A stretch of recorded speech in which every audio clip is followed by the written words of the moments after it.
Hello and welcome to the Mama Rose Show with your host, Mama Rose. We are so excited to be here today because we have one of the greatest superstars of the entire world, Miss Kristen. I am just verklempt here because I'm just so excited. So Ilene, honey, how are you? Fabulous. I'm okay. It's been a very difficult and sobering week, and I think a very necessary week. So I am looking forward to things changing in our political situation. Of course, we're facing such a crazy world, but how have you been handling quarantine?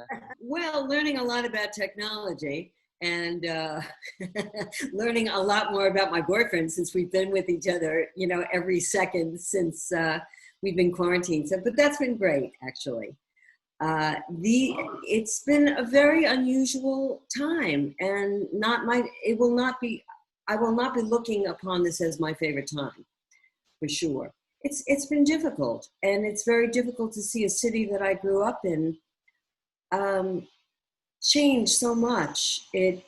It's very sad and disturbing that what New York has to offer, which is all the theater and all the entertainment things, that's been put to a halt. Temporary, but a halt. And it doesn't feel like it's temporary now. It feels like it could go on for quite a bit, that we won't be going to the theater. Right before the quarantine came, I was going to the theater like 3 times a week and just doing whatever I wanted. There are so many positive things that could come out of this, and so many positive things that have happened in the past, the future. We just have to make it through, of course. And one of the greatest shows, that has been on Broadway was the original cast of Grease, which is one of my favorites. What was it like to have such an experience with this incredible group of people? It was wonderful, actually. We never knew it was going to be a hit. It didn't seem like it was going to be a hit. I had done another Broadway show before that in 1967 when I was a kid, that looked like it was going to be a massive hit.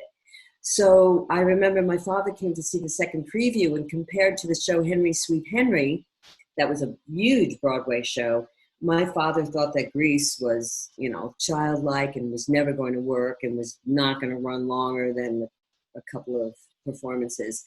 And surprise, but it was a wonderful cast, and it was a cast very carefully picked. The director wanted to pick actors who sang and danced, not singers and dancers who acted.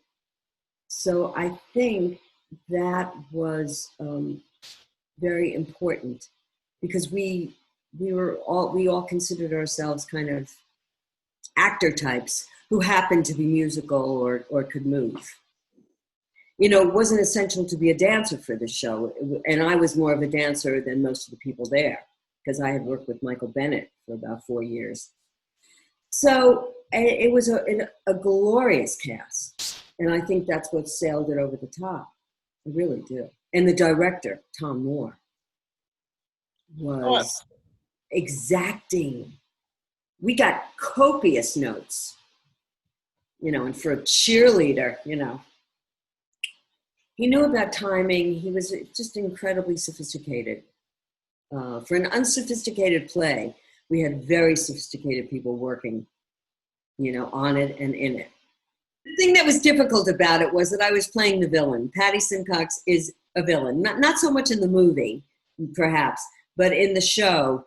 And it was really difficult. I was always a popular kid in school. I was never a cheerleader. I hated not that I hated cheerleaders. I just really didn't even hang out with cheerleaders, and so it was a world that I knew nothing about, and that kind of competitive kind of person and that kind of backbiting, bitchy person was not really easy for me to play.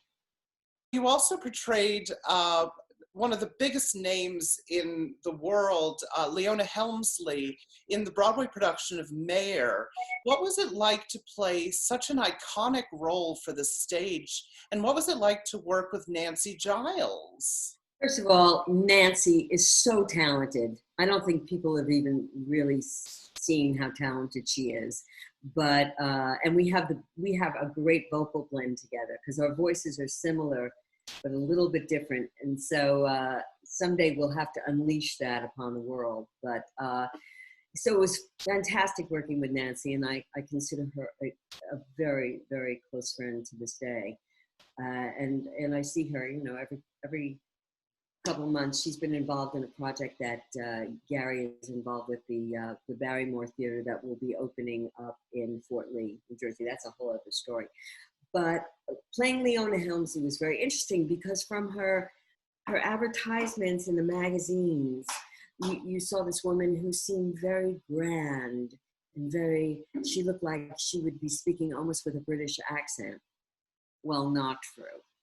And I said, I was really wondering how I was going to portray her. You know, I knew I was going to be wearing a wig and I was going to be wearing some Chanel outfit or something, but because I'm not an impressionist or impersonator to pick up really, you know, fine-tuned stuff about, if someone just speaks normally, it's a little hard to imitate them. But she didn't. They did on 60 Minutes, they had like 60 Minutes with Leona and her husband, you know, Harry. And it opens with her looking at a spot on the ceiling and going, Harry, what is that spot? And she was like wiping her lipstick. And I went, oh, I can play that. You know, she's just a woman from Brooklyn. So am I, you know. And you almost couldn't take it far enough because she was a very large personality, very large. In fact, when she met me after the show, and she really loved what I did, she recognized my father. I think they had gone to the same beach club, the Lido Beach Club in Long Beach. And she's looking at my father and she goes, Arthur Schaff, I think I know you. But I know you as someone who wears a bathing suit. You're overly dressed.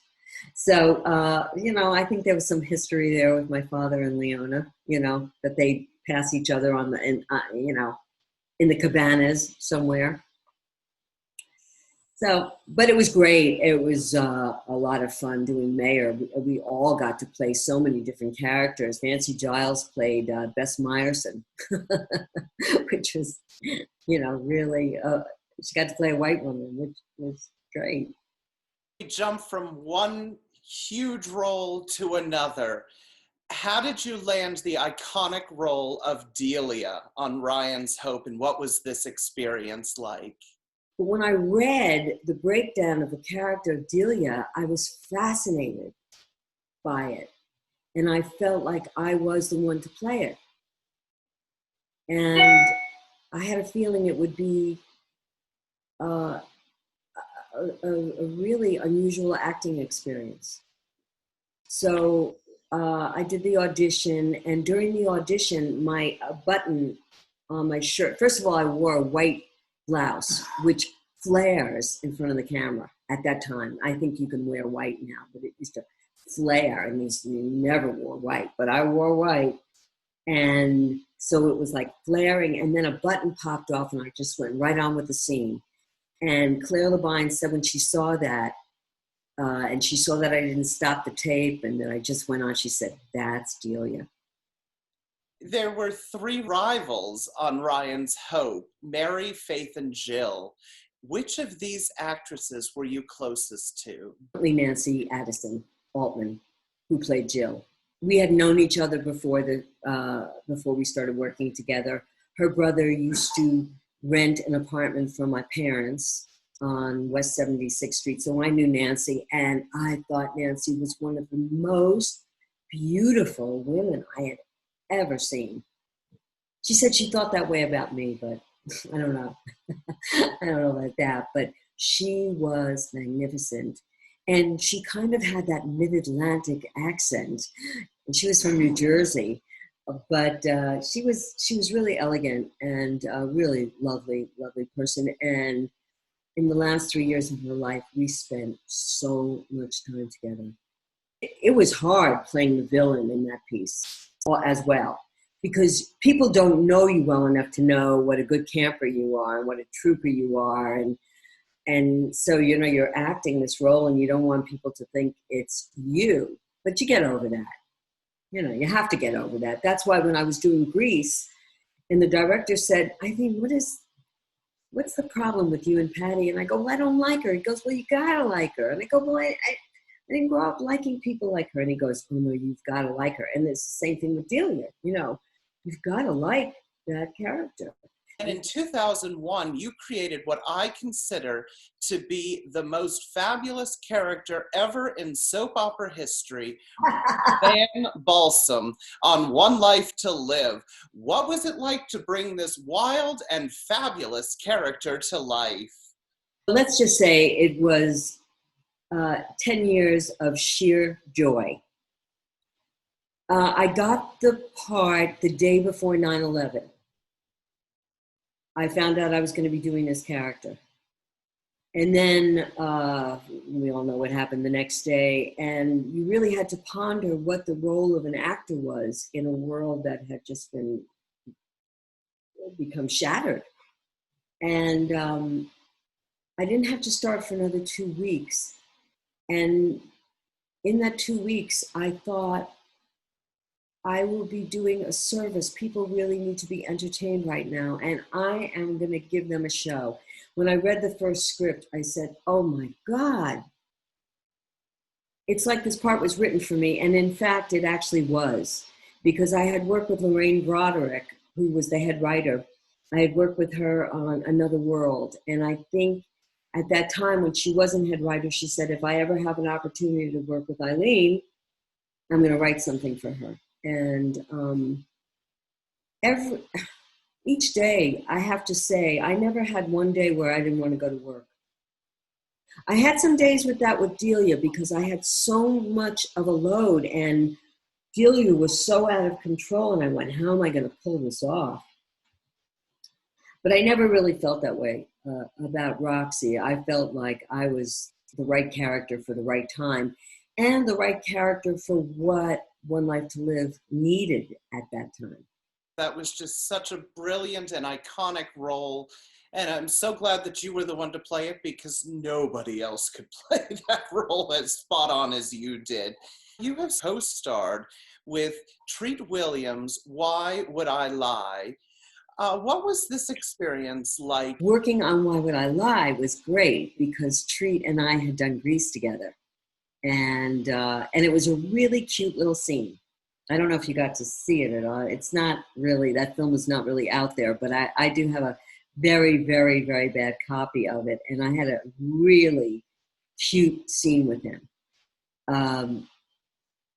So that was nice, and to work with someone who you love and adore, because we did do Grease together, which was a great experience. You've been at the Triad Theater and everywhere, and you've recorded an album. Could you please tell us about your love of music? I'm at my best when I'm doing my own originals, and I'm very proud of the CD that I did called I'm Not Done With You Yet. It's on iTunes and Amazon, so go out and grab it. I'm very proud of it. I co-wrote every song on the album with various musicians that I've worked with.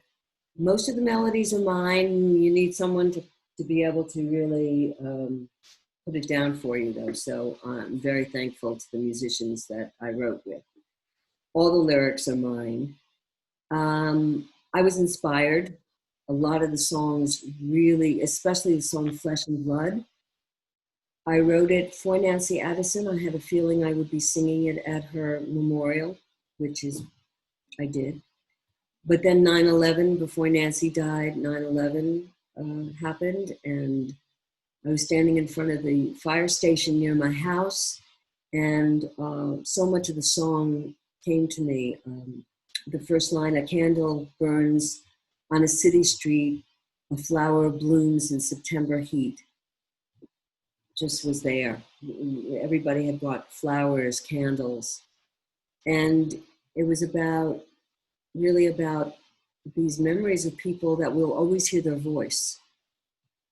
You know, my last line I hear a voice as my day begins. I feel its soul underneath my skin. Somehow I know this will never end. You know, the people who lost people, I know they hear their voice in their ear every day. And that's the way I feel about Nancy, too. And about my father who passed away and the people that I've been close to. I hear their voice. I hear my father's voice every day, giving me instruction, giving me guidance, telling me to stay strong. Absolutely. But before we have to say goodbye, I want to hit on, you were just gracing the television screen with Morgan Fairchild, and the show was directed by Gary Donatelli, such a talented, genius director. Come and say hello. But we do have to get to Melange because we're very, very excited about Melange. I'm like a honey to the bee to the honey. That's so sweet that you said that. Anyway, but I got to get this in about Melange. It's on Logo, on Facebook, on Logo. Also, I think it can be found on YouTube. But it's very important to go to that Logo site on Facebook, Melange, watch the whole episode. LogoTV.com. To work with Morgan Fairchild is a joy. I've known her, I've known Morgan since the 70s, and to work with her, though, is incredible. And if we can get to do this as a series, we are going to have so much fun stuff. It's going to out Dynasty. It really will. And she's great. She's really great. She's very funny, too, and she's very smart. Very smart woman. And the whole cast, they're great. And Tom Dangora is a brilliant writer. He's been a producer of off-Broadway shows, and he is a wonderful writer, simply wonderful. He wrote a second episode that is killer. So we got to get through this pandemic, and we got to do a whole season of Melange. This show is dripping with fabulousness with this cast, but most of all with you. And ladies and gentlemen, get out there, get Ilene's album, because you have to hear every song on it and see everything that she's ever done. And we want to thank you so much, my love, for joining us here at the Mama Rose Show. And we so look forward to seeing you soon. It's a pleasure.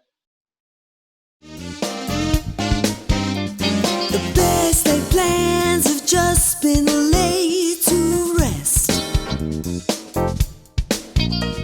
With every birthday comes another quest. Yeah, I promise I won't act my age if you promise to rattle my cage. Now and then you gotta step into the lion's den.